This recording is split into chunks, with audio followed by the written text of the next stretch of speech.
sinh chung yết bé bì trang tại yết yê nhẹ hiếu oi chủ chênh chiếu ô chiếu yê nhẹ thiên hùng mây chạc kinh hồ hải mây mai giang lạng chào mình hồ chú chiến dẫu mây nhẹ lùi ta nhẹ mây bùi chiến giang háng bùi lùi đáo mây chong lùng háng chong độc liu vốn o ta phàm yếm lùng ngoại mẹn nhẹ vườm mây liệp mây yếm nhẹ tòng mây lồng buồn dẫu mây nhẹ chia dạ bằng giáo nhẹ đát mình ta phê mây lồng giáo dẫu mây nhẹ tàu phiền miên lồng tàu biệt dẫu mây nhẹ bầu tần mây chó đào liệp yếm còn đỗ ngoài quầy bùn nhiệt liu mất tổng ta lụa mây lồng đô nhẹ vườm yếm đào bầy ngoài háng lùi nò vườm chìa bông ngoài ta chết mây yết hạt vườm chiều bèo yết hải mây nhẹ chìa bùi vườm chiều mình dịnh ta bết kịch tròn bét vào hòn biệp dìa thảo mây tỉnh bùn nè bùi yếm nhẹ tòng ta chúa mây tỉnh giang cặp chài bùn vườm má hai chia đảng quẩy mát bùn vườm ẻng quang chiến đào bầy ta chiệp mây bùn vườm chính yếm hòn bét chất liều dìa bông bờ đồng chiệp yết bùn choàng hìa tròi tụ hốp bùn hìa lò cháy gát chiệp nhẹ yếm vườm hên mai nọ dấu lao yếm đèn qua mai nọ hiểu chiệp phàm yếm lùng ngoài mây bùn biồng tùy dìa bông quẩy mây dầu nhẹ yết chúng cùng đào bầy tú bùng chùa chiệp phây mây bùn mía mang xuất tài dùng sành khú bùn lại tròi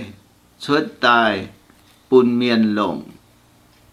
bùn đào xuất kèng choàng cân ái bùn miền nhận chiệp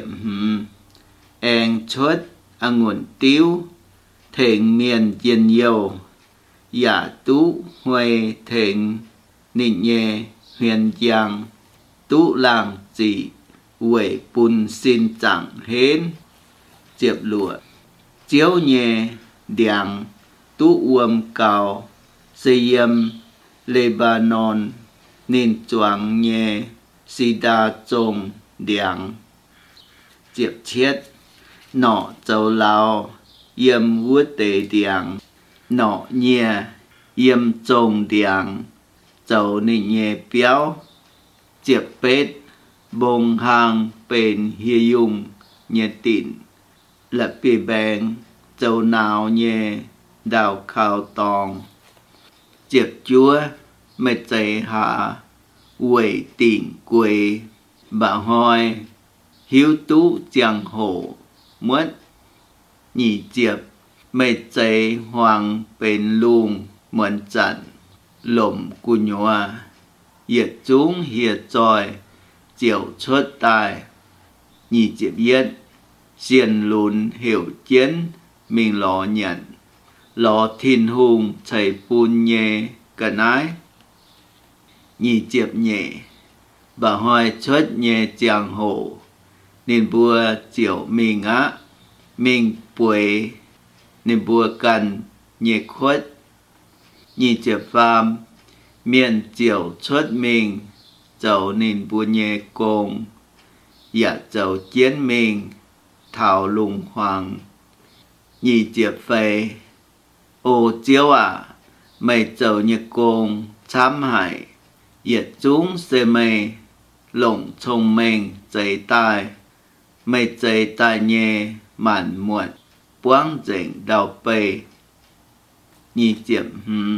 yếm vua mai khói, dầu hồ, dầu trắng, khói của nhòa, mai hai tổng nhẹ cận ái, sao mấy hiền, xe mai mẹn, nhẹ cận ái, hồ hồ phai phai. Nhị diệp lụa, yếm vua mai, giang mình tài, em mai mây dây tài nhẹ, lê vi than, yếm vua nhện. Nhị diệp chiết, nái tê yết chúng, khảo mây, chiều giang hồ bùn cận ái, nên bùa nhện. Nhị diệp bết, mây bùn nên bùa chiều gió tài, mây sung mây nhẹ bùa, nên bùa chiều tú lòng, nhẹ cận ái béo. Nhị diệp chúa, mây buông huyền, mái mặn nên bùa cầm chìa hại, mây gió chuất nên bùa thao nhẹ chìa, nên bùa tải mía, duẩn mình bền nìa buông. Và diệp, mây bùn mây nhẹ xình linh, chuất mình vút chặn, nên bùa tú chạy chuất tài mây giả bùn đào bầy,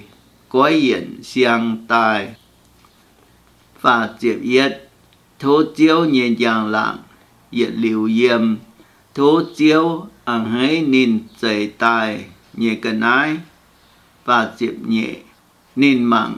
đào chiều tổng, nín hua chủ bông chiều chuất tàu xiều. Và diệp phàm, yê yết xây, oi bao dung, trình chiếu, yê trọ giang, chết nhẹ giang hồ, yê oi bao dung, bùn yê nhẹ thìn hùng. Và diệp phê, thố nên quệ yê, bùi nhẹ họa, họp hiếu, quệ chủ chiếu bùn yê, dân yêu. Và diệp thố bùn chui miền, yêm phàm kên, chủ miền dịnh, dạ bùn ổ miền, chủ dịnh. Yê nhẹ hiếu